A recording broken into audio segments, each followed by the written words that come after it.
हरे कृष्णा।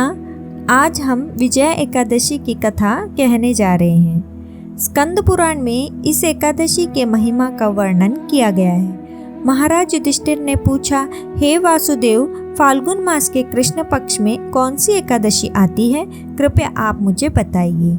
भगवान श्री कृष्ण ने कहा, हे युधिष्ठिर, एक बार कमल पर विराजमान ब्रह्मा जी को नारद जी ने पूछा, हे सूर्यश्रेष्ठ, फाल्गुन मास के कृष्ण पक्ष में विजया एकादशी आती है, उसका पालन करने से कौन सा पुण्य प्राप्त होता है? इसके बारे में आप मुझे बताइए। ब्रह्मदेव ने कहा, हे नारद, सुनो, मैं तुम्हें एक कथा सुनाता हूँ जो सब पापों का हरण करने वाली है। यह व्रत बहुत प्राचीन और पवित्र है।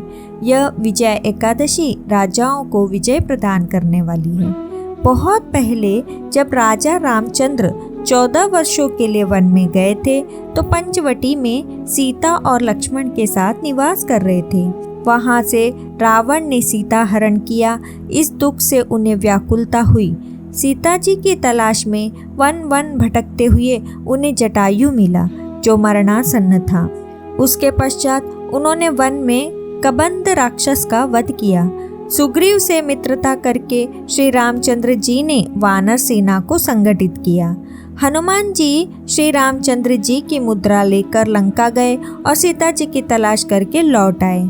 वहां से लौटते ही लंका कथन के पश्चात सुग्रीव से अनुमति लेकर श्री रामचंद्र जी ने लंका जाना निश्चित किया। सागर तीर आने पर वे लक्ष्मण से कहने लगे, हे सुमित्रानंदन, इस अगाध सागर में अनेक भयानक जीव जंतु है। इसे सुगमता से कैसे पार करें? कौन सा भी उपाय सूझ नहीं रहा है। लक्ष्मण ने कहा, महाराज, आप ही आदि देव और पुराण पुरुष पुरुषोत्तम हैं। आपसे कुछ भी छिपाना असंभव है। इस द्वीप में प्राचीन काल से बकदाल मुनि रहते हैं। पास में ही उनका आश्रम है। हे रघुनंदन, उन्हें इस समस्या का समाधान पूछते हैं। लक्ष्मण के कथनानुसार प्रभु रामचंद्र जी मुनिवर्य बकदाल के पास मिलने उनके आश्रम गए। उन्हें सादर प्रणाम किया। तब मुनिवर्य ने पहचाना कि यही परम पुरुषोत्तम श्री राम हैं।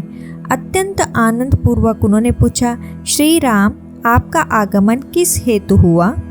रामचंद्र जी ने कहा, हे मुनिवर्य, रावण का संहार करने मैं यहाँ आया हूँ। कृपा करके यह सागर पार करने का उपाय बताएं। बकदाल जी ने कहा, हे श्री राम, फाल्गुन मास के कृष्ण पक्ष की विजया एकादशी के पालन से विजय मिलता है। हे राजन, इस व्रत की विधि इस प्रकार है। दशमी दिन सोने, चांदी, पीतल, तांबा अथवा मिट्टी के एक कलश की स्थापना करें। उसमें पानी भर के पत्ते डालें।